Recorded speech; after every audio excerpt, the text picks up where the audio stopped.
இயேசு பரலோகத்திற்கு திரும்புதல். கடவுள் இயேசுவை மரணத்திலிருந்து எழுப்பின நாளில் அவருடைய 2 சீடர்கள் பக்கத்து ஊருக்கு போய் கொண்டிருந்தார்கள். அப்போது இயேசுவுக்கு நடந்ததை பற்றி பேசி, அவர்தான் மெசியா என்று நம்பினோம், ஆனால் அவர் கொலை செய்யப்பட்டார் என்று பேசிக்கொண்டு நடந்து சென்றார்கள். அப்போது அந்த பெண்கள் இயேசு மறுபடியும் உயிர்த்தெழுந்தார் என்று சொன்னார்கள். ஆனால் அவர்களால் அதை நம்ப முடியவில்லை. இயேசு அங்கே தோன்றி அவர்களோடு நடந்து சென்று அவர்கள் பேசுகிறதை பற்றி அவர்களிடம் கேட்டார். அவர்கள் இயேசுவை கண்டு கொள்ளவில்லை. பதிலாக கடந்த சில நாட்களாக இயேசுவுக்கு நடந்த விஷயங்களை பற்றி அவரிடம் சொன்னார்கள். அந்த சீடர்கள் எருசலேமில் நடந்த காரியங்களை குறித்து ஒன்றும் தெரியாத யாரோ ஒருவர் என்று நினைத்து இயேசுவிடம் எல்லாவற்றையும் சொன்னார்கள்.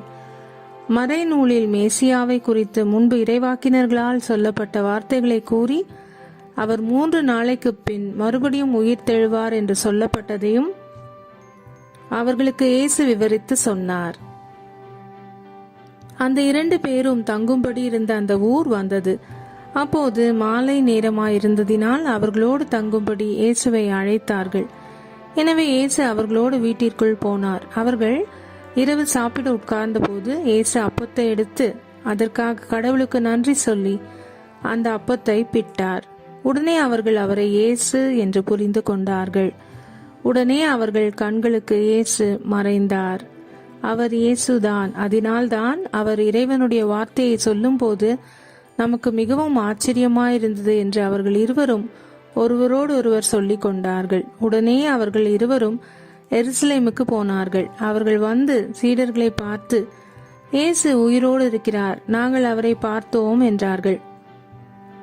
அப்படி சீடர்கள் பேசிக்கொண்டிருக்கும் போது திடீரென்று அவர்கள் இருந்த அறையில் இயேசு அங்கே தோன்றி, உங்களுக்கு சமாதானம் என்று சொன்னார். சீடர்கள் அவரை ஆவி என்று நினைத்தார்கள். இயேசு அவர்களிடம், ஏன் பயப்படுகிறீர்கள்? நான் தான் இயேசு. என்னுடைய கைகளையும் கால்களையும் பாருங்கள். ஆவிக்கு என்னை போல் உடல் இருக்காது.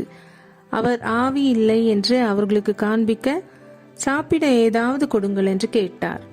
அவர்கள் மீன் துண்டுகளை கொடுத்தார்கள். அவர் அதை சாப்பிட்டார். மேலும் இயேசு, என்னை பற்றி மறைநூலில் எழுதப்பட்டிருக்கிற எல்லாம் நிறைவேற வேண்டும், இப்படி நிகழும் என்று நான் உங்களுக்கு முன்பே சொல்லியிருக்கிறேன்.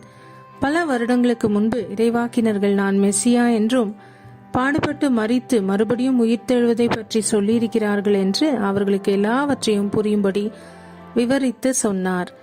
மேலும் அந்த இறைவாக்கினர்கள் என்னுடைய சீடர்கள் இறைவனுடைய வார்த்தையை போதிப்பார்கள் என்று சொல்லியிருக்கிறார்கள். எல்லோரும் பாவத்தை விட்டு மனம் திரும்பினால் கடவுள் அவர்களுடைய பாவங்களை மன்னிப்பார் என்று அவர்கள் சொல்லுவார்கள். அவர்கள் அதை எருசலேமில் ஆரம்பித்து எல்லா இடங்களுக்கும் போவார்கள்.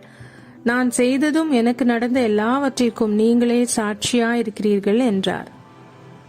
40 நாட்கள் இயேசு அவருடைய சீடர்களுக்கு பல முறை தோன்றினார். சீடர்கள் அல்லாத 500க்கும் அதிகமான பேருக்கும் அதே சமயத்தில் தோன்றினார். மேலும் அவர் உயிரோடு இருக்கிறார் என்று சீடர்களுக்கு காண்பித்து கடவுள் அரசை குறித்து போதித்தார்.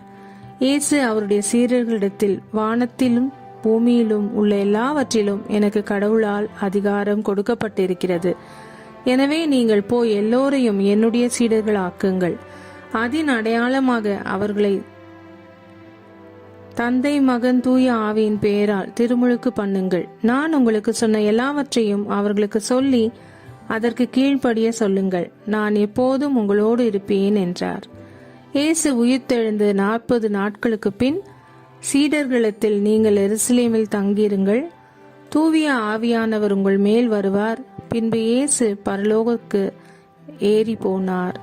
அவர்கள் அவரை பார்த்து கொண்டிருக்கும் போது மேகம் அவரை மறைத்தது. எல்லாவற்றின் மேலும் அவருக்கு அதிகாரம் கொடுக்கப்பட்டது. அவர் தந்தையின் வலது பக்கத்தில் உட்கார்ந்தார்.